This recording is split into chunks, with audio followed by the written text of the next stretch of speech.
Yesu nashimwe cyane bene data nshuti z'umusaraba aho dusangiye urugendo rujya mu ijuru, kandi turashima umwami Yesu watwishuriye tukakira ubuntu duhagazemo, kandi ashima Imana yacu uburyo itubaniye ikatureberera kure aho tutabasha kureba, karwara intambara tuzi nizo tutazi tukamenya biki. Nishimwe uyu mwanya hari ijambo riri kunyubaka ryanditse mu rwa mbere yandikiye Abatesalonike, ndavuga Pawulo, ibice 5:23 harimo ijambo ritubwira ngo tutazabaho umugayo.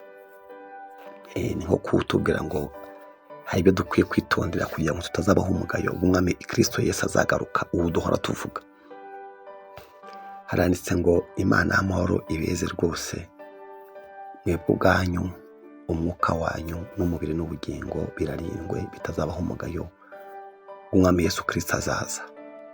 Ibahamagara niyo kwizerwa no kubikora izabikora. Izakora iki? Uwo murimo wo kutweza Imana izadufasha kuwugeraho.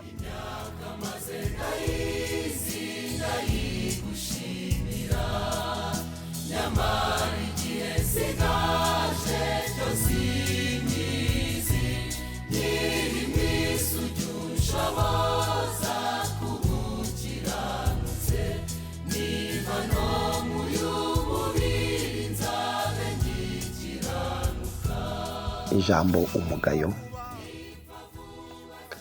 ni ijambo rigaruka kenshi muri Bibiliya.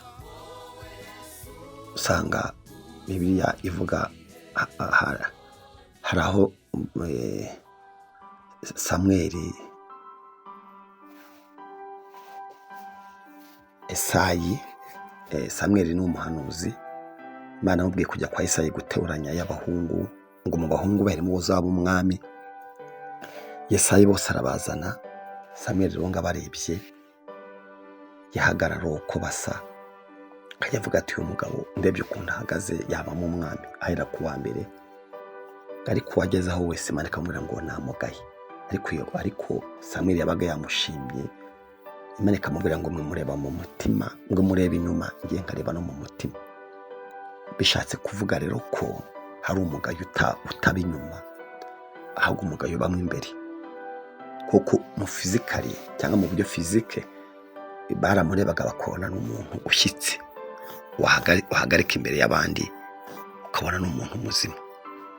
Tugira abantu rwose wavuga wamureba uko ameze ukabona n'umuntu wajyana imbere y'abantu.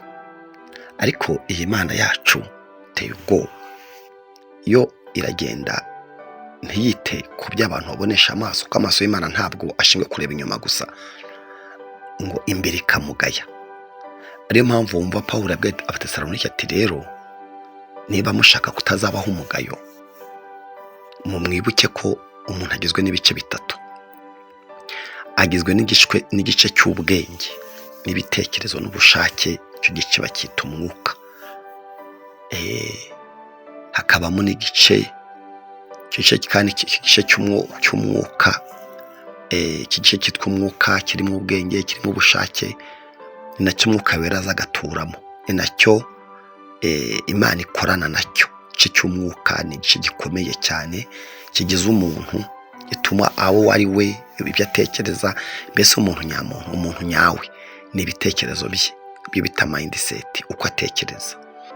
Hanyuma akagira ikindi gice cyitwa umubiri. Umubiri nawo urazwi nyine n'ibyawo, ko umuntu abaho n'uko avuka, n'uko abaho, n'uko ava mu isi, ibyo nabyo umubiri urazwi. Igice cya gatatu nacyo cyitwa ubugingo cyangwa se ame. Icyo gice cyo ni igice gikora rekodi, ni igice kigaragaza uko umuntu ameze, wa muntu w'umubiri n'uw'umwuka. Icyo gice cyo kiba hagati. Icyo ni igice gitanga ripoti. Niba yishimye, icyo gice kigaragaza ibyishimo. Niba ababaye, niba anezerewe, niba arira, ni igice kigaragaza amarangamutima, santima za emosiyo. Ni nacyo gice rero Imana izakoresha ihemba, kuko nicyo gishinzwe kwenjoyinga, kunezererwa ibyiza. noneho Pawulo aravuga ati ibyo bice byose uko ari bitatu buri kimwe gishobora kwandura. Umuntu ugasanga mu bitekerezo bye afite ubugome n'ibintu bibi atekereza, ugasanga mu mubiri nabwo umubiri ufashe nabi, cyangwa ukoresha imirimo, umubiri ukoresha imirimo y'ibyaha, cyangwa unawufata nabi, cyangwa uriho umugayo mu bundi buryo.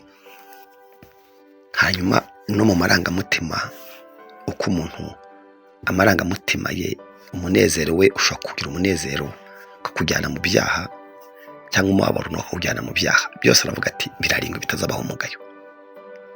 Umugayo rero ni ikintu kibi. Noneho utekereza kugira imbere y'Imana twararuhiye iyi nzira no mu bugingo, twahagera bakatubwira ngo mufite umugayo, kandi tukabibwirwa tugeze imbere y'iyo ntebe, tugiye tunacyo tukibihinduyeho.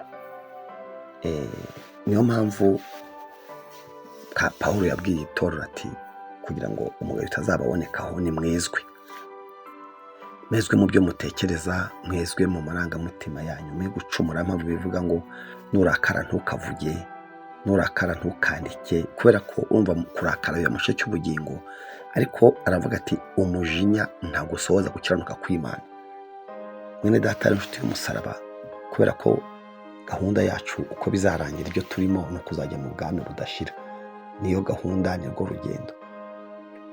Urugendo rwacu no kuzajya mu bwami budashira. Kandi rero ntidushobora, niba aricyo turuhira, birasaba ko dutekereza niba nta mugayo uri kuri twe muri ibyo bice bitatu twamaze kuvuga. Reka tubitekereze, tunabisengere. Mana yacu, ndagushimiye ko uyu mwanya uduhaye undi munsi, yongera ko iyo dusanganywe ukaduha amahirwe yo kugira ibyo dukosora ku buzima bwacu. Tubwiwe n'ijambo ryawe kutandura mu bitekerezo, kutandura mu marangamutima, kutandura no ku mubiri. Kandi uratubwira ngo Imana y'amahoro niyo kwizerwa, ngo no kubikora izabikora. Urakoze rero kubiduhaye kugira ngo udufashe kwitekerezaho, nitubona ubwandu kuri ibyo bishatse by'umuntu tubabarirwe nawe. Urakoze Mana, mu izina rya Kristo Yesu, amen.